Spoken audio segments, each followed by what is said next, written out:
काय असतं ध्यान? काय व्याख्या आहे? काय व्याख्या सांगितली? चित्ताची निर्विचार अवस्था, शून्यावस्था, राईट? शून्यावस्था, ज्यामध्ये काहीच विचार नसतात, काहीच भावना नसतात, निस्तरंग अवस्था म्हणजे ध्यान. आज बरेच नवीन किती आहेत सांगा बघू. आज नवीन किती आहेत? हात वर करा. बाकीचे होते पण त्यांना काय सुट्टी. ठीक आहे. त्यासाठी काय आवश्यक सांगितलं मी? स्वच्छ कपडे, सैल कपडे, हातपाय तोंड धुवून यायचं, त्या सगळ्या गोष्टी ध्यानाला सांगितलं, राईट? पॉस्चर कसा? आसन कसं? स्ट्रेट, पाठीचा कणा स्ट्रेट आणि हातावर हात. छोट्या मोठ्या गोष्टी पण आवश्यक आहेत. तुम्ही कारची ड्रायव्हिंग करता, सिस्टम माहीत हवी ना? गेअर कुठं असतो, क्लच कुठे असतो, ब्रेक कुठे असतो, किती गेअर असतात, 4 आरशे असतात, ते प्रत्येक बारकावे जे असतात सिस्टम माहीत असं हवेत ना. तसं ध्यानाचं असतं. कपडे कुठले घालायची, अवस्था कशी असायला हवी, कुठे ध्यान करायचं, कसं करायचं, ह्या बारीक सारीक गोष्टी आवश्यक असतात आणि फरक पडतो. तर ध्यान म्हणजे काय? चित्ताची निर्विचार अवस्था, शून्यावस्था, त्याला काय म्हणायचं? ध्यान. तिकडे बोलू नका मुली, तिला इकडे बसव. कुठं ते कोपऱ्यात तिला इकडे बसव समोर. काय तुमचं नॉर्मल क्लास नाही आहे, बडबड चालते.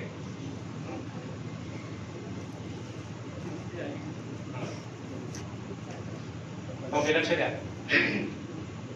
तर ध्यानाच्या अनेक विध्या असतात, टेक्निक्स काल मी सांगितलं. आणि आपण कुठल्या टेक्निक्स वापरणार आहोत? आधुनिक टेक्निक्स, मॉडर्न टेक्निक्स. जुन्या टेक्निक्स आहेत पण त्या कशा आहेत? बैलगाडी सारख्या. त्याने एवढा उपयोग होणार नाही. जुना माणूस वेगळा होता, त्याचे भाव वेगळे होते, विचार वेगळे होते, तुम्ही वेगळे आहात. आधुनिक मनुष्य वेगळा आहे, त्याचं मन थोडं क्लिष्ट झालंय ना, आधुनिक माणसाचं कॉम्प्लिकेटेड झालंय, म्हणून त्याला आधुनिक विद्या आवश्यक असतात. आपण आधुनिक विद्या बघणार आहोत. तर या विद्यांमध्ये म्युझिक पण असतं, डान्स पण असतो, थोडेफार व्यायाम टाईप आसनं पण असतात, शवासन वगैरे, आणि ध्यानस्थ मुद्रा सुद्धा असतात. कॉम्बिनेशन आहे सगळं, कॉम्बिनेशन आधुनिक माणसानुसार. आणि सायकोलॉजी जे असतं त्याचं पण त्याच्यामध्ये इनपुट असतो. सायकोलॉजी, हिप्नॉसिस, ध्यान, संमोहन, सगळं त्याच्यात आपण काय केलंय? कंबाईन केलंय. अशा या विद्या आहेत पण त्याचा उपयोग आधुनिक माणसाला होतो. तर अनेक विद्या आहेत, आपण वन बाय वन बघूया. तर ध्यानाचं ज्या विद्या आहेत त्याचं सार काय असतं, विज्ञान काय असते बघूया आपण. विज्ञान काय असतं? तर काल मी काय सांगतो तुम्हाला, आपण ध्यानामध्ये कुठे जातो? आतमध्ये जातो. ध्यान करताना करायचं काय? स्वतःची अवस्था कशी ठेवायची? अनेक विचार तुमच्या मनामध्ये येतात ध्यान करताना, येतात ना? की नाही येत? मोठ्यांच्या येत असतील, लहानांचं माहित नाही. मोठे अनेक विचार येतात. अनेक काय येतात? भावना सुद्धा येतात. अनेक काय म्हणतात, स्वप्नात एक पण येतं, येत राहतं ते.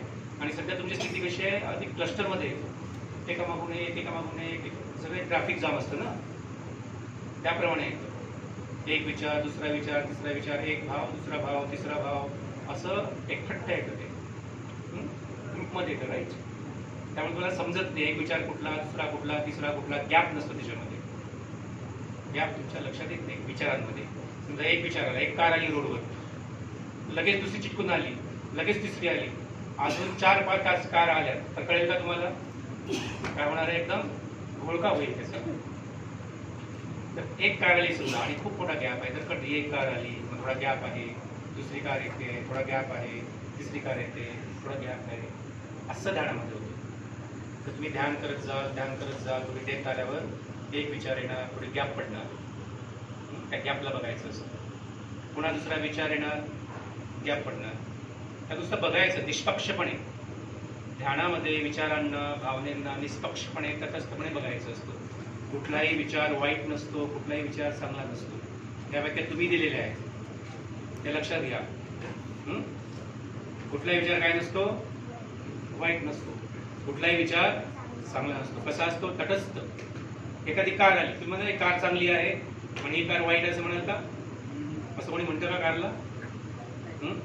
बाईक तुम्ही आहे, ही बाईक वाईट आहे, मोटरसायकल ही बाईक वाईट आहे असं कोणी म्हणतं का?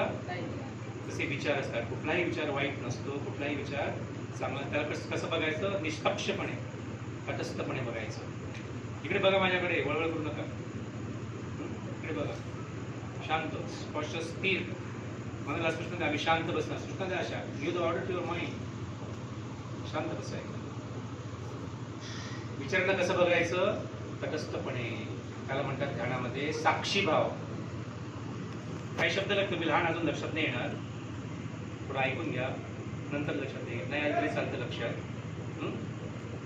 तर कुठल्या भावाने बघायचं? तटस्थ भाव. हा विचार वाईट नाही, हा विचार चांगला नाही, पण ती साक्षी भाव त्याच्याकडे बघायचं. साक्षी भाव.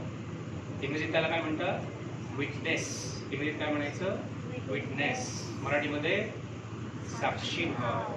साक्षी भावाने बघायचं विचारांकडे, भावनेंकडे. भावना असतात ना तुमच्यामध्ये. कुठलाही भाव चांगला नसतो, कुठलाही भाव वाईट नसतो. तुम्ही व्याख्या दिलेली आहेत त्याला, तुम्ही व्याख्या दिलेली आहे. तुमचे जे संस्कार असतात त्यांचा व्याख्या दिलेल्या असतात. कसं बघायचं विचारांकडे? कुठल्या भावाने बघायचं? साक्षी भाव किंवा इंग्रजीत म्हणतात विटनेस. तर बघता बघता बघता काय होतं? विचार कमी होत चालले. आमची डोळे तर बाहेर कसं बघायचं? आतून बघायचं. हे बघणं वेगळं असतं. या डोळ्यात बघणार का आपण? आणि तुम्ही दिसता मला, आकृती असं दिसतं, मला चित्र दिसतं. आतून बघायचं. आतून समजा विचार येत आहे, आतून बघायचं. त्याला काहीच कळणार नाही तुम्हाला. बाय बाय बाय विचार बघायचे. एक विचार आलाय त्याला बघायचं, जाऊ द्यायचं.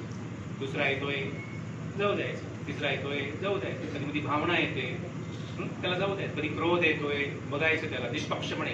क्रोध वाईट नसतो, चांगला नसतो, एनर्जी स्थिती. कधी जेलसी येते, जेलसी. ईर्षा म्हणतात ना, ईर्षा म्हणतात जेलसी, ईर्षा. ते पण येते कधी कधी. बघायचं, जाऊ द्यायचं, बघायचं, जाऊ द्यायचं. विचारांना येऊ द्यायचं, जाऊ द्यायचं. असं करता करता करता करता करता करता विचार काय होतात? कमी होतात, भावना कमी होतात. मध्ये मग स्पेस यायला लागतो, रिकामी पोकळी यायला म्हणतात. पोकळी तुमच्या आतमध्ये. आता म्युझिक लागत होतं, मध्ये काय शांतता असायची ना, सायलेंट स्पेस. तसे स्पेस येत राहतील पुढे. पुढे पुढे स्पेसेस वाढतात, पोकळी वाढते. मातीची असते ना विचारच्या मधातली, असं वाढत जाणार पुढे पुढे.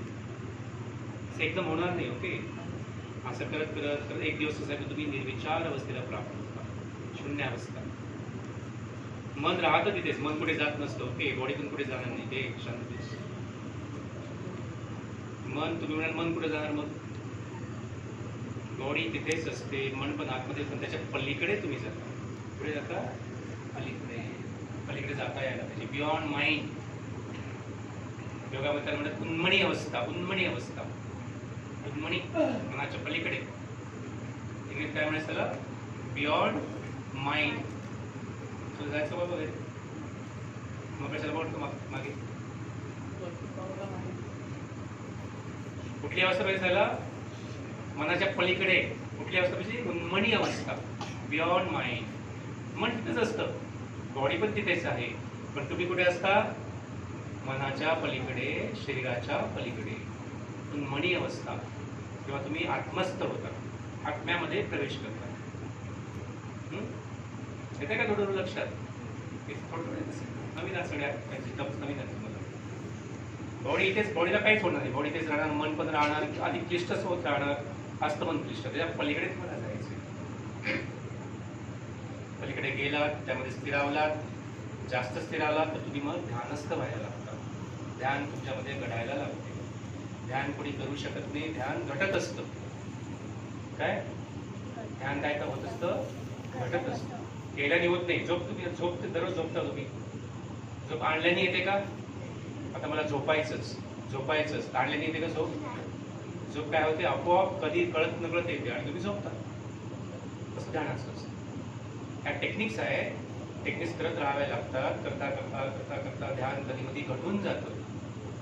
घटून जातं म्हणजे तुम्हाला कळत की तुम्ही ध्यानामध्ये गेलात म्हणून. झोप लागल्यावर कळतं का तुम्हाला? नाही कळत ना. बेडवर तुम्ही पडता आणि एक क्षणासाठी तुम्ही झोपेत जाता, झोप घडते तुम्हाला. प्रयत्न जर केले, झोप आलीच पाहिजे, झोप आलीच पाहिजे, झोप आली, झोप येते का? मग उलट दूर जाते, पडते दूर. असं ध्यानाचं असतं. ध्यान काय होतं? आपोआप तुमच्यामध्ये उतरतं, ते उतरावं लागतं. ध्यान अवतरित होतं. दणके घेऊन नसतं ते. काही असतात बरेचसे टेक्निक्स करतील, अंक करतील, पुस्तकं वाचतील, डंक करतील, ग्रंथ वाचतील. ध्यान कधी घडतच नाही. केल्यानं काही होत नसतं. करायचा प्रयत्न बाकीचं सोडून द्यायचं अस्तित्वावर. कशावर सोडून द्यायचं? अस्तित्व. मी देवबिव नाही म्हणत. तुम्ही काय म्हणत? देवावर सोडून द्यायचं. देव म्हटले कुठेतरी बसलेला असेल, हात पाय तोंड बघत असेल, असं मी शब्द वापरणार नाही. मी काय म्हणणार? अस्तित्वावर सोडून द्यायचं. अस्तित्व हे सगळं आहे ना, पृथ्वी, तारा, तारे, आकाश, पाणी, जल, ही प्रकृती आहे, त्याला काय म्हणायचं? अस्तित्व म्हणायचं. More scientific, you should be more scientific. सगळं चालतं कसं? निसर्गाचे नियम जे आहे, अस्तित्वाचे ते चालवतं सगळं आणि आपोआप चालतं. ऋत म्हणतात. ऋतू शब्द ऐकलं? ऋतू कसे येतात? पावसाळा, नंतर हिवाळा. पाऊस काय असतं? पावसानंतर हिवाळा, नंतर उन्हाळा आणि पुन्हा काय येतात? ढग येतात आपोआप. जूनमध्ये येतात ना ढग. ते सायकल असतं. पाऊस पडतो, पुन्हा उन्हाळ्यात त्याच्या वाफा होतात. हे कोण करतं सगळं? त्याला आपण काय म्हणतो? ऋतू.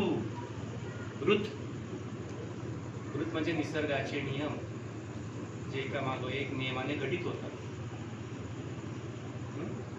जर कोणी बसलेला नाही वर, त्याला कोणी बनवलं, त्यांना कोणी बनवलं, असं जर असेल कोणी, अंतही ज्ञात राहील. प्राकृतिक नियम असतात, ऋत असतं, ऋतचे नियम असतात, ऋतू असतात, ऋतू सगळं होतात. तर ध्यान कसं अस्तित्वातून अवतरित होतं तुमच्यामध्ये. हे काय लक्षात? कशाला सोडायचं? अस्तित्वावर. कर्म तर करावीच लागतात. कर्म करावीच लागतात. असं नाही सोडून जायचं अस्तित्वावर, आळशी बनून जायचं असं नाही. कर्म करावीच लागतात. बाकीचं कशावर सोडायचं? अस्तित्वावर. साध्या भाषेत त्याला देव म्हणता, तुम्ही परमात्मा म्हणता, राईट? साध्या भाषेमध्ये तुम्हाला कळावं म्हणून ते शब्द टाकले पोथी पुराणामध्ये. देवावर सोडा, परमात्म्यावर सोडा. मी काय म्हणणार? अस्तित्व. राईट? हा शब्द लक्षात. अस्तित्व. इंग्लिश त्याला म्हणायचं एक्झिस्टन्स. काय म्हणायचं? एक्झिस्टन्स. आणि सगळं चालतं कसं? ऋतचे नियम असतात ना, हे सगळं तसं. पृथ्वी फिरते, त्याच्याभोवती कशाभोवती फिरते? पृथ्वी सूर्याभोवती. सूर्य कुठल्या ताऱ्याभोवती फिरतो. म्हणजे गॅलॅक्सी म्हणते, गॅलॅक्सी पुढे तशा गॅलॅक्सीभोवती फिरते, राईट? हे नियम असतात अस्तित्वाचे. आपलं शरीर आहे, काही दिवसांनी काय होणार? शरीर म्हातारं होणार. असं म्हणतात गीतेमध्ये. पुन्हा आपण काय तो शरीर मृत होतं आणि पुन्हा तुम्ही नवीन जन्म घेता. पुन्हा मरतं, पुन्हा नवीन जन्म घेता. पुनर्विमरणम पुनर्विजन्म शयनम पुनर्विजन्मी जठरे शयनम, असं म्हणतात शंकराचार्य. असं म्हणतात. ग्रंथामध्ये काही गोष्टी दिलेल्या आहेत, थोडंफार त्यांना मानावं लागेल. नंतर कळेल तुम्हाला, पुढे जाणार पण ध्यान केलं की काही गोष्टी असू शकतात. असं फक्त माना, असू शकतात. खरं आहे की खोटं माहिती तुम्हाला ध्यान केल्यावर कळेल खरं आहे की खोटे. राईट? तर ध्यान कसं असतं? घटित होतं. या काय सगळ्या ध्यानाच्या आज काय केलं तुम्ही? एक टेक्निक होती ध्यानाची. त्याला कुठलं ध्यान म्हणतात? Evening meditation. काय म्हणायचं? अशा अनेक टेक्निक्स आहेत. तर ध्यान करताना आतली अवस्था कशी असायला हवी? विचारांना काय करायचं तुम्ही? बघायचं. कसं बघायचं? साक्षी भावाने. कुठला भाव ठेवायचा? साक्षी भाव. साक्षी भाव म्हणजे काय? कुठलाही विचार वाईट नाही, कुठलाही विचार चांगला नसतो. फक्त तटस्थ विचार असतो. भाव येतात, साक्षी भावने बघायचं. कुठलाही भाव चांगला नाही, कुठलाही भाव वाईट नसतो. असं तुम्ही करत गेलात तर एक दिवस तुमच्यावर काय होणार? काय अवतरित होणार? काय येणार? ध्यान घटित होणार. झोप आपल्याला कशी? झोप निद्रा अवतरित झाली असं म्हणतो आपण. तर ध्यान पण अवतरित होतं. काही लोकांना एका दिवसात होऊ शकतं, काही लोकांना 2 महिने, काही लोकांना 1 महिना, काही लोकांना 6 महिने. तुमच्या अवस्थेवर अवलंबून आहे सगळे. तर ध्यान करताना आतमध्ये कसं राहायचं? कुठला भाव? साक्षी भाव. दुसरी गोष्ट, ध्यान करताना थोडं प्लेफुल राहायचं. प्लेफुल, नॉन सिरियस राहायचं. सिरियस नाही राहायचं की फार बाबा टेन्शन घेऊन ध्यान करायचं, त्यांना ध्यान कधी घडणार नाही. असं खेळत ध्यान करा. दंगामस्ती नाही, हा असं असं नाही की दंगमस्ती करायची. हसत खेळत ध्यान करा, अत्यावश्यक नियम आहे. लाईटली, सहज भावानी हसत खेळत ध्यान करा. तुम्हाला फार सिरियसली घेतोय आता, त्याने ध्यान घडणार नाही. कसं करायचं ध्यान? हसत खेळत नॉन सिरियसली ध्यान करायचं, ही अवस्था पाहिजे तुमची. चौथी गोष्ट, फळाची अपेक्षा करू नका. आम्ही दररोज ध्यान करतोय तर काहीतरी घडायलाच पाहिजे अशी अपेक्षा केली की तुम्ही कुठे अडकाल? मग विचारांमध्ये. विचार ब्लॉक करतो ना मग. हा, विचार ब्लॉक करतो तुम्हाला. फळांची अपेक्षा ध्यान करत राहायचं. एक दिवस अवतरित होईल. एक दिवस अवतरित होईल. फळाची अपेक्षा करू नका की मी ध्यान करतोय काहीतरी मला व्हायलाच पाहिजे. ते आपल्या हातात नसतं. आपल्या हातात नसतं. सहजपणे करा ध्यान, प्लेफुली करा, हसत खेळत करा. म्युझिक असतं छानपैकी, डान्स म्युझिक छान असतं. म्युझिक कसं वाटलं? ध्यानाचं म्युझिक आहे ते. हसत खेळत ध्यान करा, एक दिवस ध्यान घटित होणार. हे साधे नियम आहेत ध्यानाचे, आवश्यक बेसिक नियम आहेत. फळाची अपेक्षा करू नका. पाचवी गोष्ट, आता इथे किती तास आपण ध्यान करतोय? 1 तास. एक वेळा तुम्ही एंट्री मारली हॉलमध्ये, संपूर्ण 1 तास बसणं आवश्यक आहे. आणि त्या टेक्निक्स आहेत सायंटिफिक. आतमध्ये काहीतरी प्रक्रिया काय होते, सुरू होते, संपूर्ण होईपर्यंत बसून राहणं आवश्यक आहे. मधात उठून गेलं तर काय होणार? अर्ध शिजलेलं अन्न ज्याला म्हणतात ना, पोट दुखेल व तुमचं, डोकं दुखेल. अर्धवट अन्न शिजवू नका, त्याला खाऊ पण नका. जी प्रोसेस आपण सुरू करतो ध्यानाची, संपूर्ण 1 तास असते. ती जेवढी असेल तेवढी संपूर्ण केल्यावरच उठणं आवश्यक. मध्ये नाही. मध्ये उठलात त्याचे दुष्परिणाम होतील. अर्धवट शिजलेलं अन्न जर खाल्लं तर काय होतं? पोट दुखायला लागतं. अर्धवट जर ध्यान केलं तर काय होणार? त्याचे दुष्परिणाम होणार. तर काही आवश्यक गोष्टी आहेत, त्या लक्षात ठेवा. आसनाबद्दल मला सांगितलं. हसत खेळत ध्यान करा, नॉन सिरियसली ध्यान करा. आतमध्ये कुठला भाव पाहिजे? काय म्हणायचं त्याला? साक्षी भाव. कृष्ण गीतेमध्ये म्हणतो साक्षी भाव तू बोललाय कृष्ण. पण इंग्लिश काय म्हणायचं त्याला? विटनेस. राईट. एक वेळा ध्यानावर बसल्यावर कधी उठायचं? संपूर्ण ध्यान झाल्यावर उठायचं, मध्ये नाही. उठलं तर काय होतं? दुष्परिणाम होतील. राईट. बसताना कसं बसायचं? स्ट्रेट. आणि काल मी तुम्हाला ध्यानाचे परिणाम सांगितले. परिणाम काय ध्यानाचे? शांतता, त्यानंतर आरोग्य, राईट, पाठ झाले मुलींचे. आणखी एकाग्रता, कॉन्सन्ट्रेशन साधली जाते. आणखी हॅपीनेस, आनंद, एनर्जी वाढते, बॅटरी रिचार्ज. बॅटरी म्हातारा तुम्ही लवकर होणार नाही ध्यान केलं तर. लिहून देतो. 75चा माणूस दिसेल 40चा. स्त्री पण 50ची स्त्री दिसेल 25ची. ध्यानामुळे एनर्जी, बॅटरी फुल रिचार्ज होतो ना. स्किन बदलायला लागतंय, सगळं आतले सिस्टम बदलायला लागतात. You remain young for many years ध्यानामुळे. तर सौंदर्य पण तुम्हाला प्राप्त होतं. आणि काय सांगितलं मी? चांगली झोप यायला लागते, शांत झोप वगैरे, अनेक गोष्टी आहेत. तर आज थोड्या ह्या गोष्टी लक्षात ठेवा. ओके, आता वेळ झाल्यामुळे जास्त बोलता नाहीये.